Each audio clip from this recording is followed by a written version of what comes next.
Esos 80 años de generación hidráulica y más de 20 años de generación eólica creo que han demostrado suficientemente pues esa compatibilidad.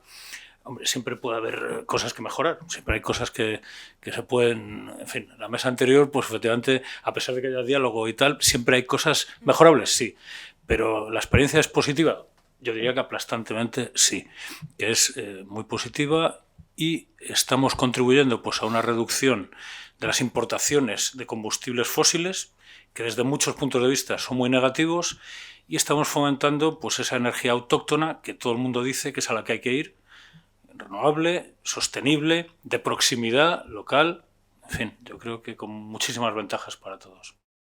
Y me ha sorprendido muchísimo la tremenda aplicación. Yo creo que hay pocos sectores en este momento que estén involucrados en un proceso de cambio tecnológico tan fuerte como es el tema del mundo del sector primario, de la industria alimentaria en general. Y luego otro tema, también se ha comentado, otra característica que ha cambiado en los últimos años, el problema del relevo generacional, que lo tenemos en todo el sector primario. Y ahí creemos, en nuestra opinión, que una de las claves para poder precisamente solucionar o paliar ese relevo generacional es la tecnología. Es decir, es conseguir que sea más productivo, que sea más rentable, más atractivo por tanto, y también que mejore la calidad de vida, porque ha sido tradicionalmente un sector pues duro el trabajar ahí, y con los nuevos adelantos que se están produciendo pues está consiguiendo que sea más agradable o menos duro el poder trabajar, y con ello pues puede atraerlo y hacerlo más atractivo para nuestros jóvenes. Sector lácteo, que es nuestro principal sector ganadero en generación de valor añadido, pues nos vino el KIRS, nos ha tirado miles de hectáreas de maíz, a ver qué es lo que se recupera, pero junto con las enfermedades, con la enfermedad hemorrágica epizootica, pues creemos que vamos a terminar creciendo un poquito en las entregas, pero algo que estábamos seguros en agosto que íbamos a crecer, que Galicia iba a ser la comunidad que iba a seguir liderando el crecimiento de la producción en el sector lácteo, hay gente que lo pone en duda. También nos quedan 2 meses por delante, con lo cual el balance hay que hacerlo al final. Pero evidentemente está pegando muy fuerte la enfermedad y además ahora este año le añadimos otra más, que es la lengua azul, el serotipo 8, que es tremendamente virulenta e incluso mortal para mucha ganadería. Y hay una situación, pues evidentemente aquel que pudo recoger el forraje, etcétera, etcétera, pues ese ganadero está en una situación normal, más o menos buena, y el que tiene el forraje sin recoger pues está en una situación que yo supongo que estará evaluando en estos 2 meses que quedan qué es lo que va a hacer de su vida. Pero cuando digo de su vida, pues si cierra o no cierra. Yo estoy casi completamente seguro que el ritmo de cierre de explotaciones agrícolas y ganaderas no va a reducirse, sino en todo caso se va a incrementar por estos eventos, ¿no? Lo que intentamos hacer es acompañar, lógicamente, a todo el sector primario, de ganaderos, agricultores, de forma pues, que tenemos préstamos especiales para ese tipo de ayudas, para apoyar. Es decir, tenemos un montón de líneas específicas para todo ese tipo de casos. Para cuando hubo la sequía también, que fue tremenda, en otras zonas que afortunadamente aquí nos afecta, pues también se montaron líneas específicas. Ahí siempre intentamos apoyar cuando se producen circunstancias de estas. Las grandes empresas tenemos que ser tractoras de los tejidos económicos y de los tejidos sociales. Yo creo que las renovables, la eólica, la hidráulica, son un factor de diversificación importante en las zonas en las que estamos. O sea, yo creo que pues hay gente que tiene más ingresos, más diversificados, gracias a los parques eólicos, a los pagos de los alquileres de los terrenos. Los concellos del rural, donde hay instalaciones renovables, tienen más ingresos por IBIs, por IAES, por ICIOS, etc. Hay estudios que demuestran que donde hay renovables hay menos despoblación, hay menos crisis demográfica. Es cierto que hay sitios donde la vida es difícil de cualquier manera, con lo cual siempre va a ser difícil que la población se fije en ciertas zonas. Pero lo que sí tenemos claro es que los ayuntamientos del rural en los que estamos instalados normalmente están bastante satisfechos con la contribución que puede hacer una empresa energética que está en el rural, que está allí aportando un montón de fondos. Como una idea, Iberdrola en Galicia pues aporta a la economía gallega, en el año 2003 aportó más de 400 millones de euros, lo cual, efectivamente, 400 y muchos, y tenemos prácticamente 174 millones de contribución fiscal en Galicia, entre los diversos impuestos, cánones, etcétera. Eso es una aportación muy, muy relevante a todas estas actividades que puedan también realizarse, entendemos que de forma bastante complementaria en el rural, y pensamos que esa es la función principal pues, de una gran empresa con una vocación de permanencia, o sea, no de llegar allí e irte rápidamente, sino continuar hablando con las administraciones locales, con las administraciones autonómicas, también nacionales y también, obviamente, con los vecinos. La percepción que tiene la sociedad urbana, por ejemplo, sobre el rural, a mí me preocupa mucho porque realmente nos están pidiendo cosas que no tienen nada que ver con... Bueno, piensan a veces, yo lo digo, que quieren que le pasemos un poco el cortacésped, ¿no? Todos los días y el medio rural pues lo que está es para producir, entre otras cosas, evidentemente para conservar el medio, como no puede ser de otra manera, pero evidentemente pues para producir alimentos, ¿no? Que eso es un poco lo que consumimos todos los días. Y además, con un detalle, no nos deslocalizamos. Nos vaya bien o nos vaya mal la legislación, en todo caso nos vamos, pero deslocalizar nos vamos, es decir, pechamos, es decir, cerramos el tinglao, pero no puedes marcharte con las vacas ni con los cerdos, no. Es una característica que estamos ahí generando empleo, manteniendo el empleo en el rural, intentando que sea de calidad y de sostenibilidad. Es muy importante la simplificación administrativa.